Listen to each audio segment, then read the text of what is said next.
This is Laurie Forster, the wine coach with the Sipping Point, and I'm so excited for today's show because it's all about one of the hottest categories of wine and the most perfect kind of wine, I think, for the warm weather that we're starting to get here on the East Coast.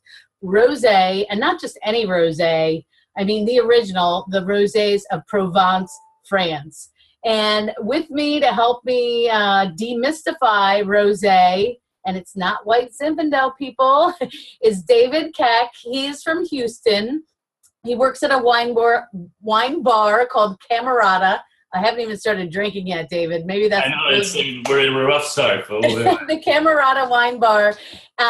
He's not just any old wine guy. He is now officially, as of this year, a master sommelier. Isn't that right? This is a true story.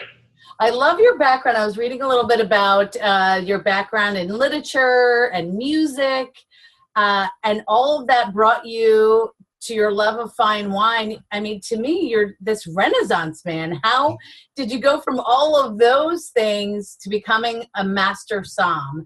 And one of the awarded master somms, I should say, at the Texas Sommelier competition, and top somm I saw.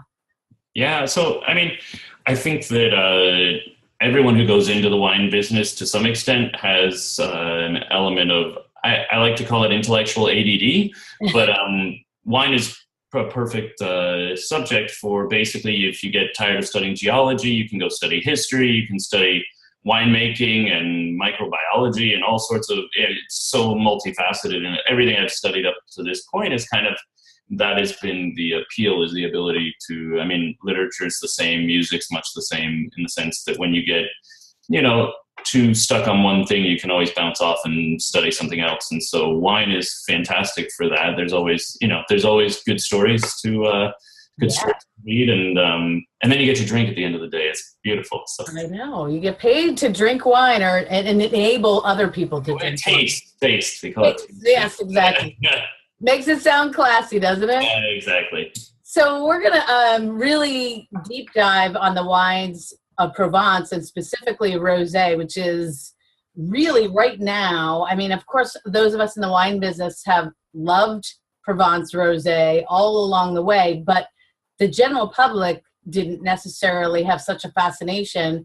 And all of a sudden, rosé is one of the hottest things going in the wine industry. Absolutely. Do you think anybody would have predicted this surge of rosé consumption? I think the Provençal for sure, but maybe not the rest. I mean, I think that rosé, it's the oldest style of wine. It's been consumed pretty much since winemaking was a thing, because I mean, it's a wine made with red grapes that have a little bit of skin contact, and so as a wine, it's been around forever, and I think it really just died out as a result of you brought up white Zinfandel and the sort of that really in America it died out because of that influx of white Zin, to some extent sweet Lambrusco, Matus. There's a whole category of pretty terrifying, very sweet, and I'm not saying Lambrusco is bad, by the way, but there's some really sticky kind of sweet Lambrusco. This whole idea of sweet wine generally was associated with a pink wine. Right. I think that in this market really destroyed a lot of its efficacy when people started to come around. When really in the States, everybody got a little bit more serious about drinking wine. We then sort of rebelled and went the total opposite direction and had this an issue all of a sudden with sweet wines, even though some of the greatest wines in the world are sweet. But we weren't going to have it because all of this garbage was sweet. So right. Wine is bad, it became the association. And now I think we've moved to a point where the wine population in the United States is so well educated overall, and are drinking everything. So yes. the fact that rosé is coming back, it kind of took a little bit longer than red or white wine, I think, because of that association with sweet wines. But now it's sort of picked up full steam, and it's become okay again to drink rosé. So I agree. I think there's another Riesling is another great for wine. Absolutely. Was suffered from the same fate, and I'm kind of always on a mission to get people to try Riesling and Rosé because, you know, there are so many amazing wines, but people say, oh, it's sweet, I can't taste it. But I just had a luncheon with Jean Trimbach, and these are not sweet wines. These are not sweet wines that he was tasting. So I think Rosé is getting a fair shot now, which is awesome. Yeah, I agree. Absolutely. And Riesling, you know, there's been that push by Paul Greco with Summer of Riesling and Terroir in New York, and that's been hugely helpful. I think now, you know, all the hashtag Rosé all day, and, you know, I think it's starting to pick up speed in a good way. But that's great. Provence all say it never went away, and I don't know what it's taken us so long. So yeah. So okay, the shades of pink. You know, the wines of Provence talk about all of the different shades of pink, and if people go into a wine store and there is a rosé section, you're going to see everything from super pale salmon to almost red. You know, some of the New World darker, even Bordeaux darker style rosés. What describe this sort of color palette of Provençal rosés, and does that tell the consumer anything in your mind? It, to some extent it does. I mean, I think that you can basically make rosé from any 99.9% of the red grapes in the world can make rosé. So a lot of the color has to do with the grape varieties that you're using to make the rosé. If you're making rosé of Malbec, and that's certainly in the market now, you know, it's going to be pretty dark. Whereas if you're making it from Cinsault, a grape that's used a lot in Provence, Cinsault is a pretty thin-skinned grape. It doesn't have a huge amount of color inherently, so it's not a fail-safe test, you know, by looking at the red grape that is being used for the rosé, but it's a decent start. But then it has to do with production techniques, right? I mean, the color in rosé just comes from contact with the skins. And so the amount of time that is spent with those skins is going to determine the amount of color in the wine. So grape variety to some extent, just because of the intensity of color in some grapes, and then amount of time that's spent on the skins. So all of those things are going to change to some extent the profile and the flavor in the wine. Provence is famous for having very pale rosés. They're very proud of that. Some of them almost white, right? You can almost, some of them, you know, might be mistaken for a white wine if you didn't see it, you know, coming out of the bottle, all the way to just a little bit darker. But there's actually a whole Rosé Institute in Provence where they focus a lot on the color and what the color spectrum as it exists in the rest of the world of rosé. And a lot of the rest of the world, you know, is focusing on a slightly darker style, which has a little bit more skin contact, where in Provence, it's very much, some of them are just going direct to press. It's just as much color as those grape, or as that juice gathers on its way to after pressing. So, I got to meet Paul Chevalier from who makes Whispering Angel. He's very passionate about the color, and I think in his mind, if it's too dark, it's not really a rosé. Right. You know, so I think there are some purists absolutely from Provence on the color. So we have 4 that you've chosen, all the 2015 vintage from Provence. Let's start tasting. It's Friday and it's 5 o'clock. Yeah, it's time. I think we're there. And then maybe through the tasting, people can learn a little bit more about this style and why they're really known as the birthplace of rosé.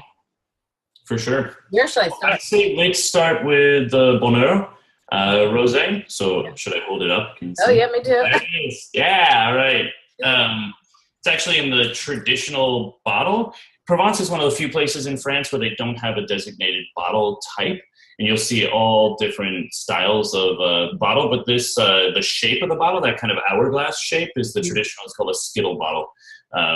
So not a lot of folks actually still use it, but it's fun to see. It is beautiful.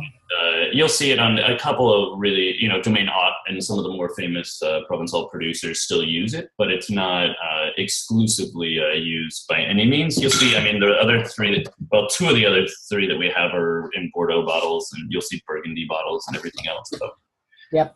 I think starting with Bonheur it makes sense just because they're in Saint-Tropez, which I encourage anybody watching. I think one of the big aspects of Provençal Rosé that I like to talk about, and I think that people should focus on a little bit more, is where it's from in Provence. Because if you go to the Wines of Provence webpage at winesofprovence.com, you can look at the map and see how diverse Provence is and how big it actually is. So we think of Provence for the most part as, you know, these rolling hills next to the ocean, and a lot of it is actually, a lot of it is coastal. But a lot of Provence and a lot of the winemaking area is farther inland, and some of it very close to the Rhone Valley, actually. So, and the wines are very different depending on where they're made in Provence. So the idea of regionality is a thing in Provence that I think more of us should start focusing on and looking at it in a different way. Right. Saint-Tropez is obviously right on the coast, and is very different from something. The rest of the wines actually are a little bit farther inland. They're from the Var, and so have a little bit more of it's just a totally different microclimate, right? Whereas this is grown basically looking at the ocean. So, and I think it may just be the fantasy of wine. You know, we all tell the stories and we talk about it, and then you stick your nose in the glass and it's like, oh, it smells like the ocean. But I think there is, on the coast, you definitely get a salinity in the wines, and you get, they're very light, tend to be very sort of perfumed, but not, you know, the climate is very much Mediterranean and influenced by that. So this is a blend of 4 different grapes, very much traditional grapes from Provence, so Grenache. You know, the famous grape of the Rhone Valley, but here obviously made into rosé, Cinsault, which Cinsault is grown a healthy amount in the south of France, a little bit in various other places actually, and I think it's a beautiful wine by itself. Cinsault as a red wine is gorgeous, but really beautiful, perfumed, light-bodied wine. Carignan, which is much more in the sort of southwest region of France, but can be kind of brambly and smoky, and then Syrah, which is the great grape of the northern Rhone. So pretty traditional blend. I think with this one you get that salinity, but also a lot of lifted, bright, like peach and apricot, and almost that like grapefruit character to it. Really beautiful. Mm-hmm. $18 retail. So what I see across the 4 that we have here, all of them are suggested retail under $20, which is nice too, because we're talking about really well-made, delicious rosé for under $20. You know, it's not, I'm sure there's gonna, well, some of these have emerged into the like premium, more expensive rosé category, but you don't need to spend a lot to get a really nice rosé from this region. Am I right? Absolutely not. No. And I think a lot of the great wines are sitting right in that area. And I realize that I am totally wrong, by the way, in my, it is the winery is in Saint-Tropez, but the fruit for this particular wine, I was looking at Carignan and the amount of some of those other grapes, and I was sort of surprised to see them growing on the coast. This is actually made in Pierrefonds. So the grapes are from Pierrefonds. And in the Var. I think you still get, in the Var, and you still get some of that salinity that I was talking about, and maybe because they're making the wine in Saint-Tropez, who knows? But in Pierrefonds, you get a lot more sort of rich schist soils, and it's very much an inland climate that's influenced by what's called the Mistral, which you see a lot more in the Rhone Valley as an influence, but it's very powerful in Provence as well, and it kind of this really strong cold breeze that comes down through the Rhone Valley and crosses through the Var and cools the vines, and actually allows for a lot of organic agriculture and a lot of the ability to grow your grapes and sort of retain acidity in a really interesting way. So I think this wine has that really nice kind of spice to it on the palate from the Carignan and the Syrah that are there, but also you get that that nice, bright, beautiful acidity. Yes. And, what I love about rosé is that it is this, when things start to get hot and red doesn't seem appealing, because it doesn't have that clean, that crisp, you're getting some of the red flavors you would get in a red wine, but still having that acidity to cleanse your palate and the refreshment of drinking something chilled. And so you get a little best of both. And when I'm doing classes, I like to say, it's kind of like making weak tea, because all of these could be made into a red wine if we let the skins stay longer and made it in a different way. Because a lot of people, I'm sure you see this at the wine bar and your travels. Oh, I only drink red. Oh, why not? No, absolutely. And I think, when we talk, and actually I could, I might suggest we move into the L'Instant from Chateau Barbanel. Just because I think this one illustrates that point. Yeah, there it is. Yeah. Beautiful.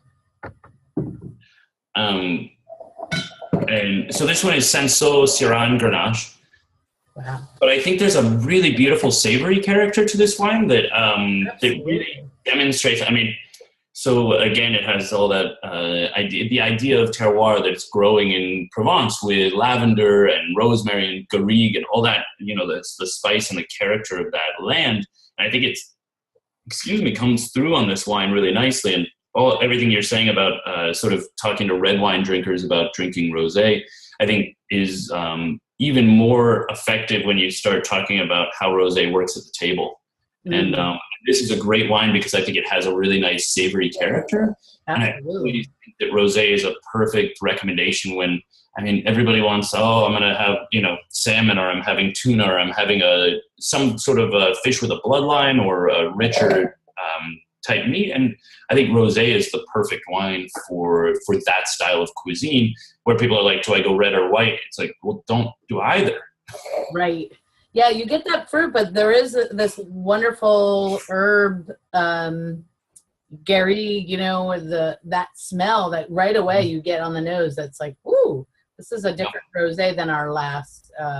It's totally different, and I think that's the other thing, is really trying out a bunch of different producers, trying different regions within Provence. Go to the Var, go coastal, go to wines that are closer to like over near the Rhone Valley.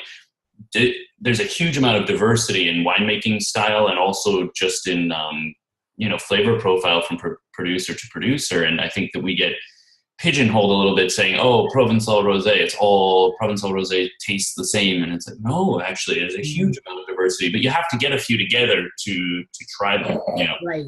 Oh, this is an instant wine tasting party right here, as if everybody brings, rosé from Provence, and you set it up just like what we're doing right here, where you're tasting them side by side, and you're able to compare. I think you can learn so much. Absolutely. So many people are into red blends right now, and in fact, this is a different blend even than the one before. Rosé these rosés are a blend. Yeah, pretty much it's very rare to find rosé that is a varietal wine, in the sense that it is one variety. In Provence, there are a few producers that do them, and they're fun to try because you can really see, okay, this is what rosé from this grape looks like. But they very much follow that Southern Rhone philosophy of blending. And every grape brings different character, right? You get from each of these varieties, Syrah brings in a little bit of that black pepper and spice. Grenache, you get that beautiful red fruit and lifted character. Cinsault carries some nice acidity and floral notes. And so the ability to blend is really, it's an art. And talking with winemakers in Provence is a blast, because how they, which grape varieties they focus on, what grows well. And if you, talking about regional specificity, if you get up toward like Aix-en-Provence, way inland, there's even some Cabernet Sauvignon being thrown in. And so you get these rosés that are a little bit darker in color. They're still very Provençal and very, very light for the most part, but have a little bit of that like herbaceous green bell pepper menthol character, and totally different wines. So and all of these, and I don't know if I would say is it all of Provence that you're going to get dry rosé for the most part, as opposed to some of the other regions like in the Loire, where they make rosés that have a little bit of sweetness. You're not going to trip up and buy a rosé from Provence and all of a sudden have some sort of a... No, you can't. It's illegal. If it says Côte de Provence on it, it's dry. Legally, it has to be vinified completely dry. Yeah. Sometimes you'll get a little bit of richness to it or fruit ripeness, but legally it can't be bottled if it's anything more than 3 grams of sugar per liter, which if you can taste 3 grams of sugar per liter, then you are a super taster or a winemaker. Right. So, You need to start studying for your master som. yeah, exactly. If you You're can calling do that off dry, you're in a different category. So I in the food pairings, and I love the sheets that they have on the website, the winesofprovence.com. They give food pairings, and in France, you know, and most of Europe, wine is really meant to be consumed with food.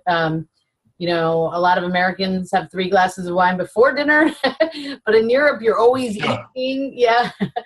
yeah, no, it's very much. I mean, it's funny. The culture of that region is always to have food on the table, whether it's just small bites or light aperitif type stuff, or a full meal. But but rosé works throughout the meal, and that's the other thing is that, I mean, listen, I live in Texas. I want to drink rosé all day long for the most part when it's 100 degrees outside and it's a perfect beverage for the pool or whatever.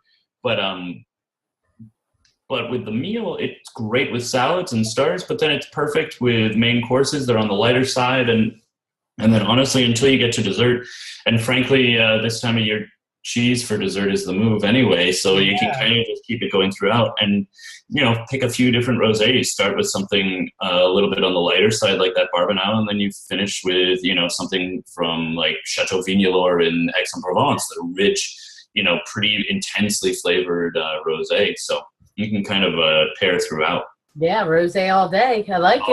All damn day. They even here they have, of course, the Provençal flavors, the herbs of Provence, but lamb is a suggestion as a pairing for this wine.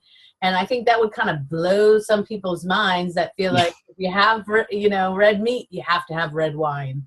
Well, they're red grapes, right? It's fine. Yeah. I love it. I love it. Very good. Moving to the Lumiere. Do you want to? Yes. I love 2015 just released from these guys. So here's we got our match. There you go. And this one, I mean, is labeled the Côte Varois.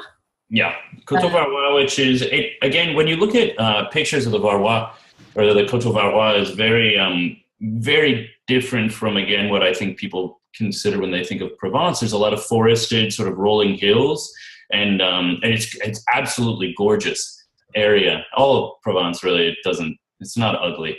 Yeah. But Côte Varois is very much an inland area and influenced by that Mistral wind from the Rhone. So it's the wines as a result have sort of a density and a richness to them that's a little bit different. So yeah, the nose, I mean, immediately, you put your nose to the glass and it's like, wow, this is making a statement. Absolutely. And you brought up lamb, and I think lamb is a great, that lamb having just a little bit of gaminess, but generally you don't want to overcook it. I mean, they're not talking about braised lamb by any means here, but like lamb carpaccio or very rare lamb, I think. And honestly, rosé is great with like steak tartare. That sounds really an amazing pairing, because everybody think, oh, again, red meat, red wine, but tartare, it's cold, it's not cooked. There are all of the things that tend to, in my mind, push for red wine aren't there. It's actually, it really asks for a cold and crisper, lighter, more delicate beverage. So, wow. Mm-hmm. So again, it starts to get it sounds a little redundant, but again, here we have Grenache, Cinsault, and Syrah. And I think you get, with this wine, a lot of that really beautiful candied red fruit that you get from Grenache, like almost strawberry jam character. And it's got a strawberry on the finish is just, goes on. You really taste that for quite some time.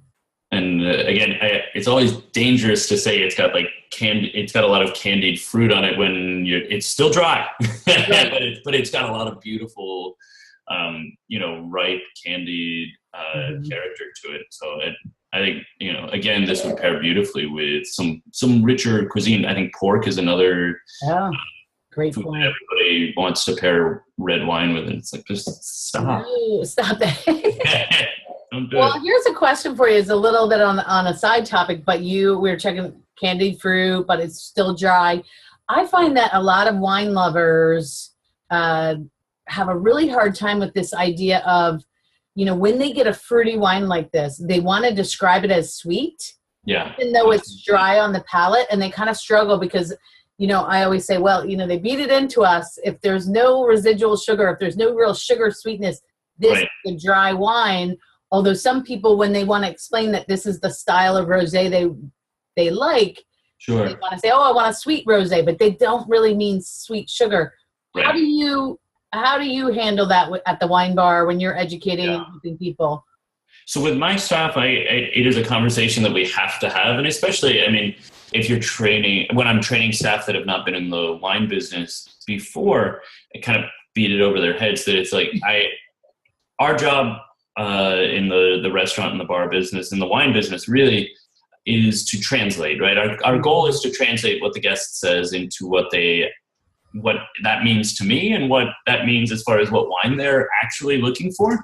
And so I sort of tell my staff, I don't want you to say that a wine is sweet. If it's not sweet, I don't want you to use, and I hesitate to say incorrect terminology, but I don't want them to use incorrect terminology, but they're not going to correct the guest either. They're not going to say, oh, that's not a sweet wine, because nobody wants to be a dick. But you don't, right? You don't want to be an asshole about the whole thing. So it's getting worse. Sorry. You have the technology.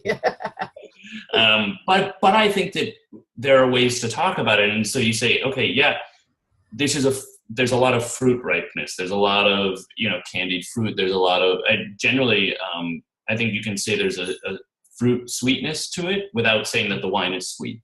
Yeah. And that's important. And it's important to sort of have that distinction. But when a guest says, I'm looking for a sweet wine, the first step is always to say, okay, do you want a sweet wine? Do you want a wine that's actually like dessert sweet? Or are you looking for something that has a lot of ripe fruit to it and do that as delicately as possible? Right. And what do you usually drink? That's a great, because I used to work at a large wine store in Manhattan called Astor Wines. And people will come in and say, oh, I'm looking for, a sweet white. And I'll be like, oh, for instance, like Chardonnay. And I'm like, Chardonnay? I don't know. Sweet Chardonnay, it's gross. But what they mean is fruity. They want a fruity style. So I think that's such a great thing, asking questions and really kind of getting to what people want.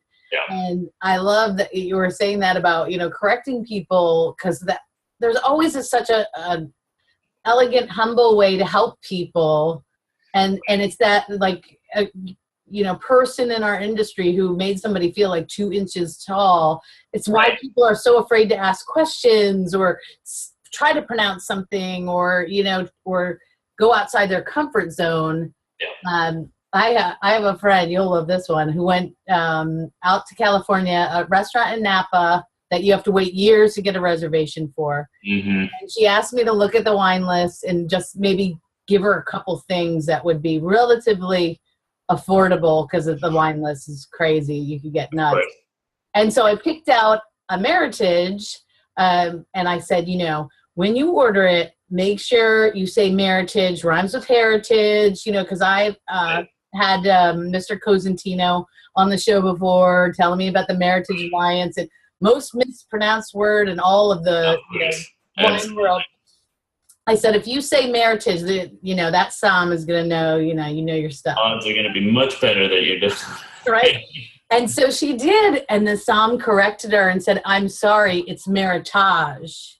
Oh, no. And it was like, I wish I was there. It was like killing me. Never, even if it was, she was right. But even if it was the wrong way to say it, why don't correct people? It's just not nice. Just don't do it. Forget it. Unless they work for you, don't correct them. Exactly. I love it. Well, this is a beautiful rosé. what would you, I know we talked about lamb and you talked about starters and things like that. Anything else that you have a particular fondness for as far as pairing?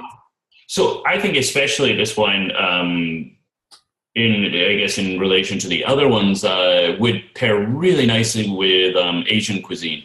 I think there's a softness to it. There's, again, that fruit ripeness that we were talking about, and a lot of like just really beautiful aromatic intensity. But then on the palate, it's got a nice sort of weight and density to it. Would pair nicely with something that has a little bit of spice, but also, soy and voisin and some of those flavor profiles that can sometimes be challenging, I think actually marry really nicely with rosé, and especially Provençal rosé. Love it. So every time a bell rings, an angel gets so away. Totally my fault. I'm trying to turn it off. I don't know if it was me dinging or you, but it's all good. It's me. I'm so sorry. And I don't know if everyone's noticing, but you're spitting and I'm not. I still have to work. It's Friday night. Exactly.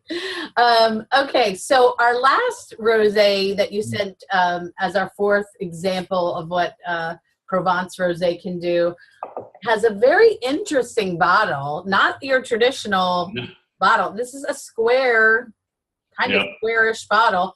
Tell me a little bit, is this the only one you've seen? I've never seen this. I've seen a couple like this, but Chateau de Baron is a little bit more, certainly present in the American market, and they're very distinct for that bottle. And the wines are great. And so I think they've done a really good job of just sort of marketing, because you can't mistake that bottle. I think for those of us in the business, it can be a little challenging because it doesn't really fit on racks, and it doesn't really it doesn't go where you need to put bottles generally. But it is very noticeable, and certainly on the retail shelf, it's much more noticeable. So, but they do a great job. I mean, it's a really well-respected winery, and the wines are beautiful. So here they're only blending two, the Cinsault and the Grenache. Cinsault and Grenache, indeed.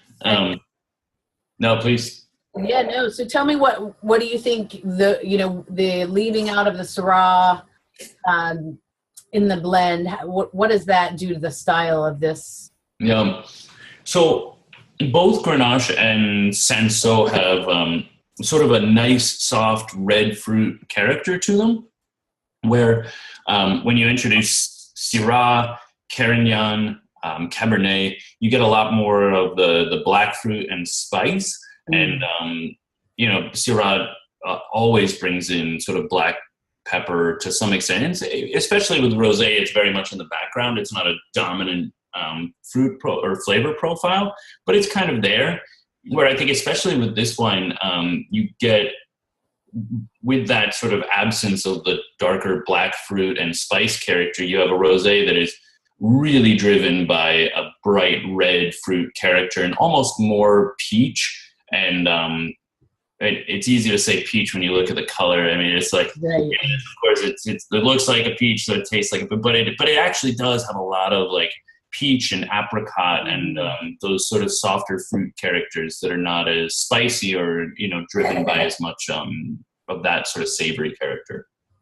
How long do you think if someone finds a rosé that they love and they buy up a case of it or more, what would be your rule of thumb of how long you think these wines can last in somebody's wine fridge or cellar? Sure. Rosé, I'm really sorry about the dinging. I'm trying to turn it off. You're a popular man, David. No, it's just Friday business stuff. But I think that rosé is in a really interesting place right now, because more and more rosé is being built to age. Hold on, I'm turning it off. Give me 2 seconds. Now this one, I'll say while you're doing that, this one's $19.90, so just under 20. The other ones were 18, and then one of them is just under 14. The Luminaire that we just tasted previous to the Bernet was just under 14. So yeah. So sorry, and I'm back, and I think I'm done dinging. My apologies. I think, like I was saying, Rosé is in this really funny place where a lot of people are building more serious wines and wines that are built to age. And I think there's a lot of there already are a few producers in the world who are making rosé that is actually not intended to be consumed super fresh. But in Provence, for the most part, current vintage is the expectation. And it's a hard task, actually, especially in the retail world, to find anything but 2015 at this point, because in retail, Right. they've kind of made the determination that anything older than that isn't going to sell, and so take it off the shelf. And I actually really enjoy rosé with a year or two age on it, depending on the producer, again, and sort of the seriousness of the wine. A classic example of this is Clos Cibon in the south of, in sort of the southwest corner of Provence. They're Côte de Provence Cru Classé producer, and they released their wines a year late and aged them in large oak, and the wines actually aged beautifully. And talking with the winemaker there, he was like, "Well, we had the 55 recently, and it was gorgeous." Wow. And so I think we aren't necessarily there as a wine drinking community to totally latch onto the idea of older rosé. Mm-hmm. But I think when you get into some of the more serious wines, and you brought up Chateau d'Esclans, Whispering Angel, some of their top wines are really serious and see some time in oak and are built to last for a while. I think most of these, if you buy a case, if it lasts more than a few months, then you're doing something wrong anyway. Like, I don't understand how you can have a case of rosé lying around the house and just. I agree. But I think looking out so Provence is one of two areas in France that have Cru Classé estates. Mm-hmm. And so the Cru Classé, there are a number of producers, and those wines actually, especially even the rosé, actually age for a couple of years and develop more of that garrigue and savory spice that we were discussing earlier. It's this really really beautiful sort of bay leaf, thyme, rosemary character that pairs even better with food. And it's just, finding them can sometimes be challenging, and being willing to lay down a wine for a few years, which might actually fall apart. There's a possibility that it's not going to be any good.